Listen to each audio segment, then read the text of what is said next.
Sausal se encuentra en el norte de Tenerife. Su delimitación está acentuada con elementos geográficos claros.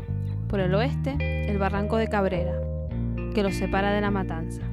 Por el este, el barranco de Martiño, que marca su límite con Tacoronte. Por el sur, apoyado en la cordillera dorsal, que deslinda con el municipio de Candelaria. Y por el norte, con el océano Atlántico. Una mirada general sobre el municipio nos descubre un panorama paisajístico singular, un pueblo respetuoso con el entorno natural.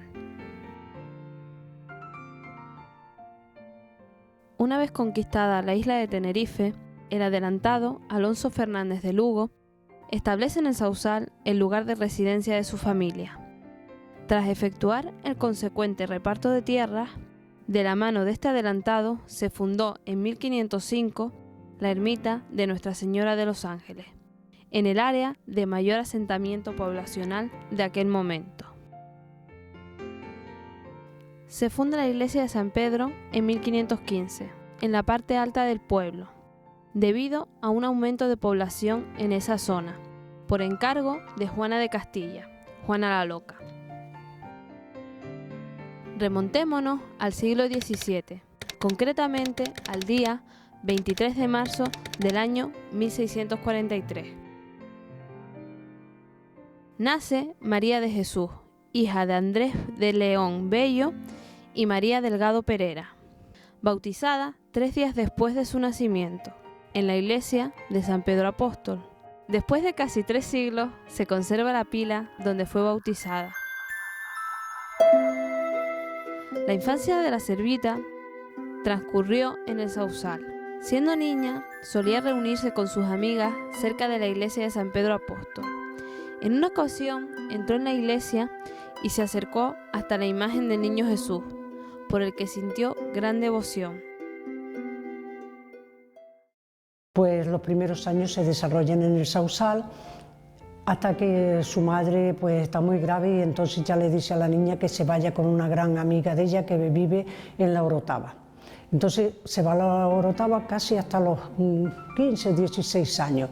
En la Orotava ella es admirable cómo trabaja, lo laboriosa que es, por las crónicas lo sabemos, pero siempre suspirando por una formación espiritual, alguien que le orientara en los caminos de Dios. Pero por este motivo entonces ella contacta con los tíos que tiene aquí en la laguna y un buen día pues se viene hacia la casa de sus tíos. En casa de sus tíos ella les ayudaba muchísimo, tanto en una cosa como en otra. Aprovechando que sus tíos dormían, practicaba el ejercicio del Vía Crucis. Además, dormía sobre el revés de una estera o sobre ladrillos fríos y descansaba su cabeza sobre una piedra. Y sus tíos querían que ella entrara en Las Claras, porque allí tenían los tíos una hija. Pero ella había tenido una visión y de la noche a la mañana se le desvaneció todo y vio el convento de Santa Catalina por dentro. Y entonces les dijo a sus tíos que no, que ella entraba en el convento de Santa Catalina.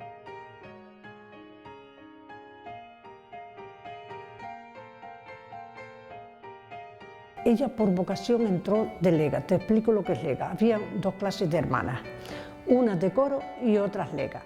Las de coro se dedicaban sobre todo a la alabanza divina, al canto gregoriano, a la oración, un nivel de cultura mucho más elevado, distinto. Tenían posibilidades de que su familia les pasara como una pensión, entre comillas. Y ella ¿pasó necesidad? Pues sí, que en aquellos tiempos tú imagínate que la pobreza era grande, porque la isla por sí de ser pobre estaba muy poblada, pero ella decía que si los maridos de la tierra cuidan tanto de sus esposas, ¿cómo el Señor no iba a cuidar de ella?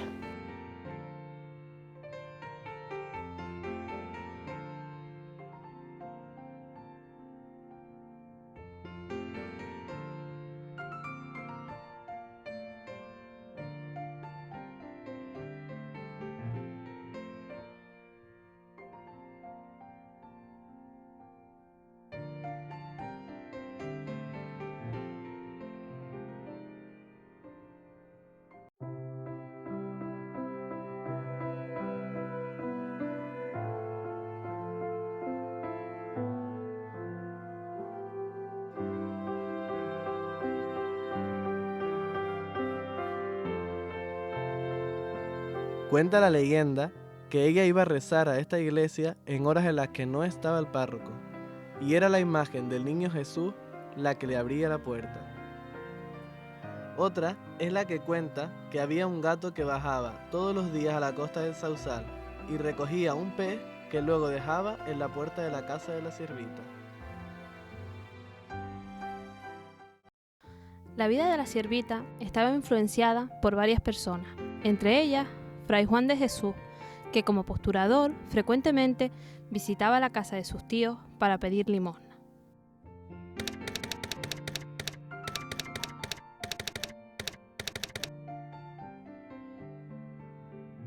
Fray Juan de Jesús fue un religioso que nació en Icod, en donde fue bautizado el 20 de diciembre de 1615. Fue una figura popular y mística que en la ciudad de La Laguna era conocido como el Siervo de Dios, hasta el tiempo en que decidió entrar en la orden franciscana. Lo pasó haciendo penitencia, oración y ayuno, cerca del mar, donde castigaba su cuerpo con azotes y cuantas disciplinas se le ocurrían. Hoy se conoce ese montículo como el Peñón del Fraile, y allí la devoción popular colocó una cruz en memoria del Siervo de Dios. Tomó el hábito de la orden franciscana en el convento de San Juan Bautista del Puerto de la Cruz, el 22 de julio de 1646. Fue trasladado al convento de San Diego del Monte, a las afueras de la ciudad de La Laguna, donde ayudó espiritualmente a la sierva de Dios. Allí vivió hasta su muerte, el 6 de febrero de 1687. El lego del Monte, Fray Juan, era un postulador. ¿Qué quiere decir esto? Pues que entre los frailes había algún lego que se dedicaba a postular, a pedir. Y frecuentaba mucho la casa de los tíos de ella. Allí entabló una gran amistad con la siervita e incluso le enseñaba la doctrina y le enseñaba a rezar y le enseñaba a orar, una gran amistad. Tanto es así que, por ejemplo, el día que ella tomó el hábito, le mandó un burro cargado lleno de flores para la fiesta de Sor María.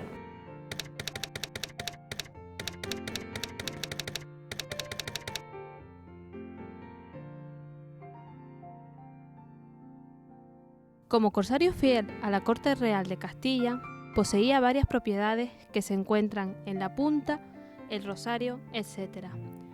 Gracias a su generosidad y a la cercanía de su residencia al convento de Santa Catalina, Amaro Pargo estableció una amistad con la siervita, siendo ésta su consejera espiritual.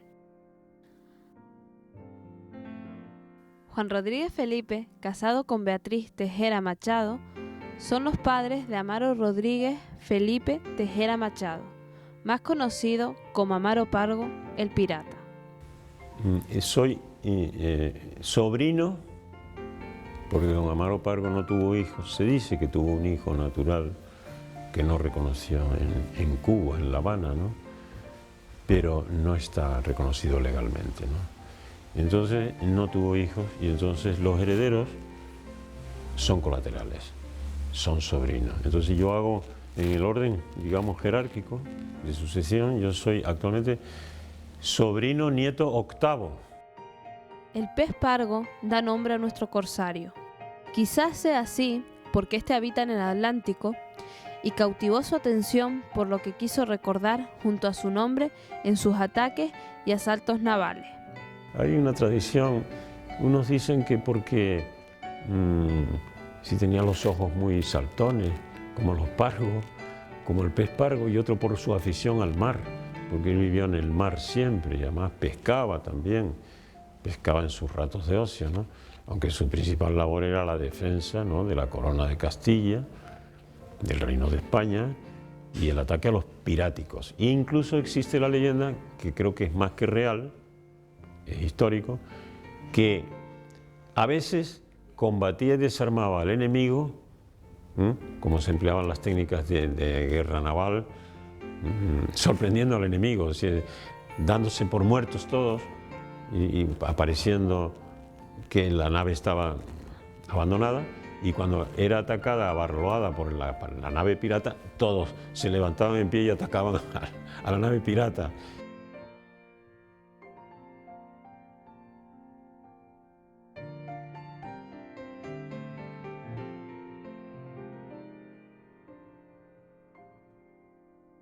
Él no hacía ningún viaje a América, tanto a México como al Caribe, como a Cuba, como a Venezuela, etcétera, que no se encomendara previamente a la siervita, en la que tenía gran fe y confianza en ella. Y la siervita en él. Era una confianza, una amistad recíproca de tipo espiritual. Y cuenta la leyenda que en una de esas andanzas, dicen que fue en unos carnavales celebrados en La Habana, salió él, que era un hombre muy valiente, muy echado para adelante, arrojadizo, manejaba la espada y el sable y todas las armas de la época, ¿no? Perfectamente. Y entonces le atacaron 2 individuos en una noche de carnaval, disfrazados, y además por la espalda. Él se revolvió, sacó la espada y se defendió, blandiéndola, y los puso pies en polvorosa a los 2 atacantes. Pero recibió un puntillazo justo en el centro del pecho. La versión en que yo le oí a mi madre de toda la vida era, y a mi padre, era que la siervita de Dios le dio una medalla que él llevaba colgada del pecho, una medalla metálica, ¿no? Algunos decían que un escapulario. Yo pienso que era una medalla metálica del convento, ¿no? De la advocación, debe ser de Santa Catalina de Siena, creo yo, de una advocación de la Virgen. Y ahí es donde pinchó precisamente, y le salvó la vida justamente. Y cuando regresa, al cabo de 2 o 3 meses, regresa aquí, va a verla, a Sor María de Jesús, y le dice: ya sé que ha tenido usted un incidente y que le atacaron. Y él: ¿cómo lo sabe, hermana, madre? ¿Cómo sabe usted esto? ¿No? Por metempsicosis, por transmisión mental. Y supo además la fecha y que se salvó gracias a la medalla. Esto es lo que he oído yo en tradición oral.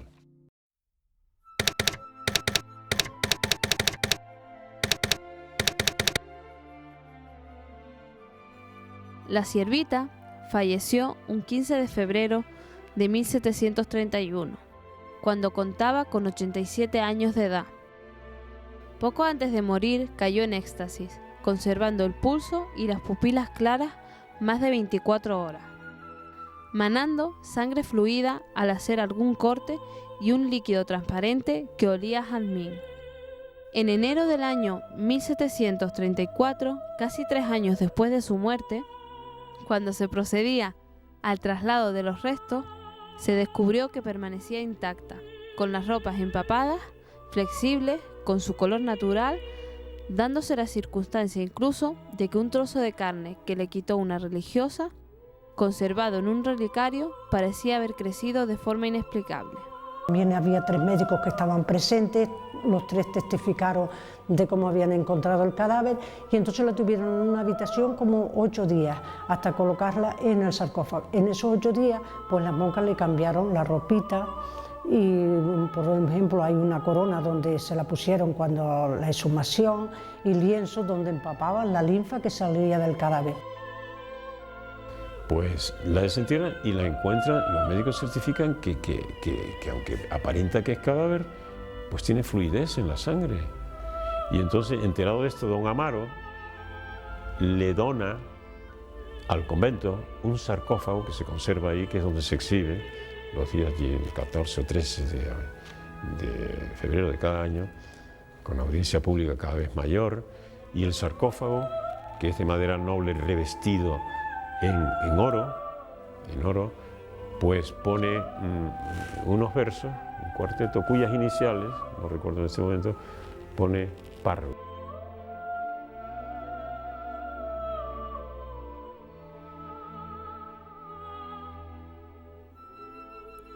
Pare aquí el humano afán, a mirar con luz divina, rara ave peregrina, girando al cielo Guzmán o al trono de Catalina.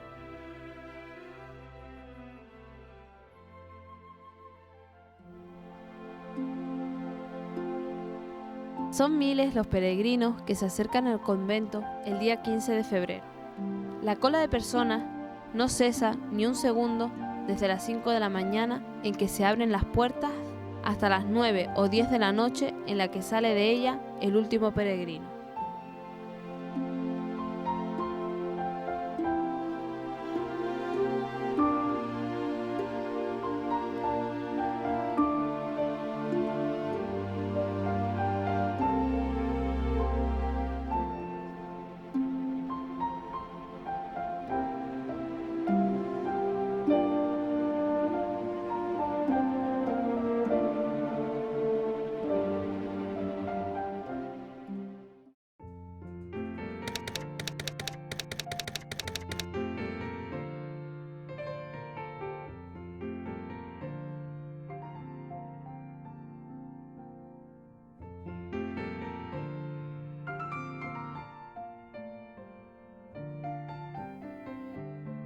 Su proceso de beatificación y de canonización fue iniciado el día 12 de diciembre de 1992 y la Congregación para las Causas de los Santos le dio como número de protocolo el 1862. Existe un manuscrito que cataloga los 1251 milagros realizados después de su muerte. En una antigua instantánea de al menos 60 o 70 años en la que se observa una comitiva de personas en un camino del Sausal, se puede observar una figura desdibujada con una clara forma humana. Las personas que conocen la fotografía atribuyen esta presencia a la silueta de la ciervita. Es verdad que ahí no está sino su cadáver, pero la gente que se acerca con fe, de ahí se transporta a donde está su alma, que es inmortal.